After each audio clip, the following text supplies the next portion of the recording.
Have you ever wondered bakit parang ang dali yumaman ng iba, habang ikaw, kahit todo sipag na, parang palaging kapos? Parang laging may kulang. You save, you budget, you hustle, pero bakit sila ang may bahay sa Ayala Alabang? At ikaw, traffic pa rin sa EDSA. Today, pag-uusapan natin ang mga sikreto na hindi gustong malaman ng mga mayayaman, mga Pinoy millionaires, kung paano talaga sila yumaman. Now, before you say, kasi mayaman na talaga sila, wait lang, hindi lahat ng milyonaryo pinanganak na mayaman. Many of them started the same way. Walang koneksyon, walang pamanang lupa, walang rich parents. Pero they did something very different from the common folks. Let's start with the first uncomfortable truth. Number 1, millionaires don't rely on jobs. They use jobs as training wheels. Alam mo yung typical na Pinoy dream? Graduate, magtrabaho, umangat, mag-ipon, maghintay ng increase, maghintay ng promotion, tapos mag-retire sa 60. Pero guess what? The rich don't wait for retirement. They build freedom while everyone else builds loyalty. The rich see their job as a stepping stone, not a destination. Samantalang karamihan sa atin, we treat our job like a forever relationship. Parang, sana all my tenure. Pero ang mga milyonaryo, once na may natutunan silang skill, sales, management, marketing, finance, ginagamit nila yon para gumawa ng sariling system. May isang kwento nga ng dating call center agent. Every night shift, habang nagte-take calls, nag-aaral siya mag-dropshipping. Hindi siya natulog for weeks. Pero eventually, nagka-store siya, kumikita na kahit tulog siya. 2 years later, nag-resign. Yung mga kasabay niya, 15 years later, supervisor pa rin, complaining about the same schedule. So lesson number 1, don't get too loyal to your paycheck. Gamitin mo lang yan para matutunan ang sistema ng negosyo. Kasi the longer you stay comfortable, the longer you stay stuck. Number 2, millionaires use debt differently. Ito yung pinakamasakit sa atin. Kasi tayong mga normal na tao, takot sa utang. Pero, ang mayayaman, ginagawa nilang kaibigan si utang. We borrow to survive, they borrow to grow. Kapag ang average Pinoy nagkaroon ng extra credit card, ang unang naisip, bagong iPhone, bakasyon, appliance, o bagong motor. Pero ang milyonaryo, pag binigyan ng credit, iniisip niya, how can I make this money multiply? Example, si Tito Boy may karinderya. Nakautang siya ng 100k sa kaibigan niya. Imbis na bumili ng bagong kotse, ginamit niya pambili ng freezer, bigas, at ingredients. Lumaki ang kita, nabayaran niya ang utang, at ngayon, may 3 branches na siya. Meanwhile, si neighbor mong si Payabang Mike, umutang din, pero pambili ng bagong iPhone para makapag-selfie sa BGC. Walang ROI, pero may bagong profile picture. So here's the truth, hindi masama ang utang. Masama lang kung ginagamit mo siya sa kalokohan. The rich borrow to build cash flow, the poor borrow to build image. Number 3, millionaires play the long game. Sa panahon ng instant noodles at TikTok attention span, patience is the new luxury. Yung mga mayayaman, hindi sila nadadala ng hype. Hindi porke trending sa YouTube ang crypto, NFT o bagong sideline. Papasok agad sila. They study, they wait, they build systems. Common folks look for the next racket of the week. The rich look for the next decade. Alam mo si Mang Rudy, dati siyang jeepney driver.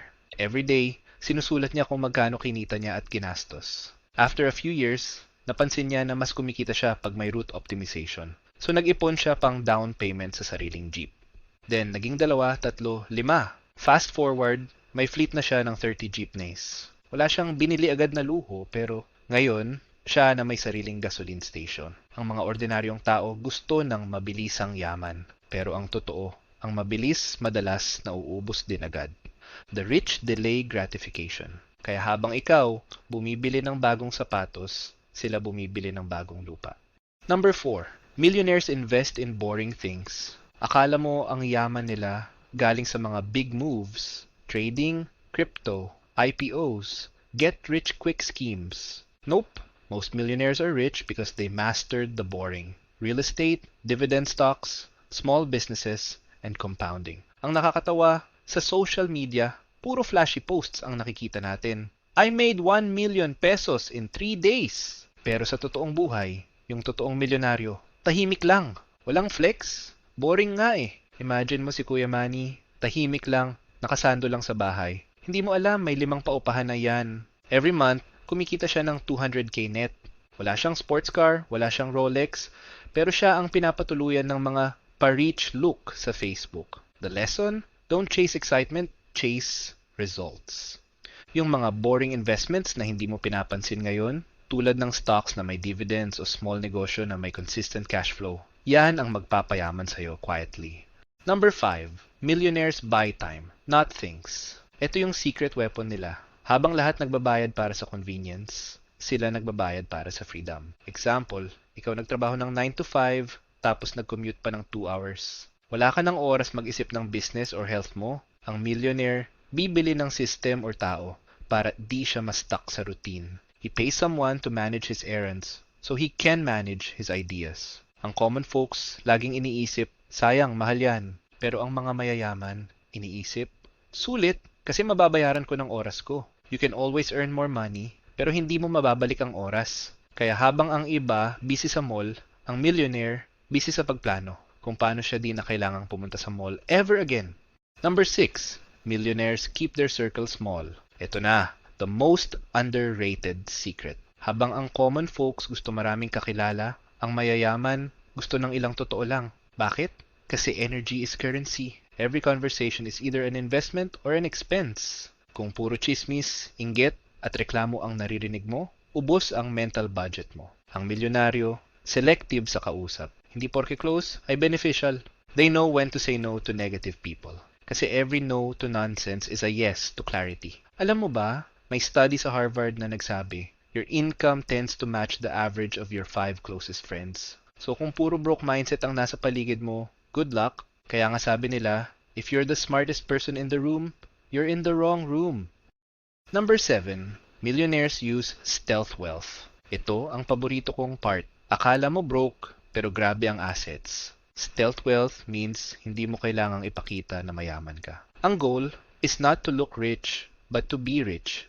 Ang mga mayayaman, tahimik lang. Hindi mo makikita sa TikTok, sa mall, or nagpo-post ng bagong kotse. Pero kapag may emergency, may pang-deposit sila agad. Ang karamihan sa Pinoy baliktad, walang ipon, pero laging may bagong flex. Bagong shoes, bagong phone, bagong utang. Stealth wealth is peace of mind. Yung tipong hindi mo kailangang magpanggap. Kasi alam mong kahit mawala ng kuryente, may savings kang magagamit. Isa sa mga pinakatotoong kwento, isang manong sa province, laging nakatsinelas lang. Pero siya pala ang may-ari ng buong palengke. Kasi ayaw niyang malaman ng iba. Sabi nga niya, pag alam ng tao na may pera ka, pati problema nila ipapasa sa'yo.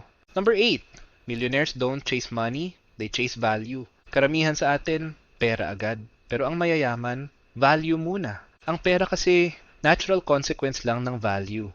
Kung magaling ka mag-solve ng problema ng maraming tao, lalaki rin ang kita mo. Example, si Mang Jun, marunong gumawa ng lumpia wrapper. Nung nag-pandemic, marami nagnegosyo ng food delivery. Ginamit niya yung skill niya para gumawa ng pre-packed lumpia wrapper. Sinapply niya sa mga online sellers. Ayun, naging millionaire. The difference, hindi siya naghahabol ng pera, hinabol niya kung anong kailangan ng tao. Kaya next time you say, wala akong opportunity, tanungin mo sarili mo, anong problema ng tao ang kaya kong solusyonan? Number 9, millionaires stay low-key pero always learning. Alam mo bakit sila laging one step ahead? Kasi hindi sila nagmamagaling. Kahit successful na, they stay curious. Habang yung iba, satisfied na sa okay na to, sila laging may, paano pa kaya ito mapapabuti? Ang tunay na mayaman, hindi defensive pag may mali. Gusto nila feedback, gusto nila growth. Remember, arrogance kills income. Curiosity builds it.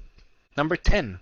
Millionaires make their money work harder than they do. Ito ang final truth. Ang goal nila, to stop trading time for money. Habang ikaw, pag di pumasok, walang sweldo, sila kahit matulog, may pumapasok na pera. Yun ang power ng cash flow. Rentals, dividends, interest, side businesses.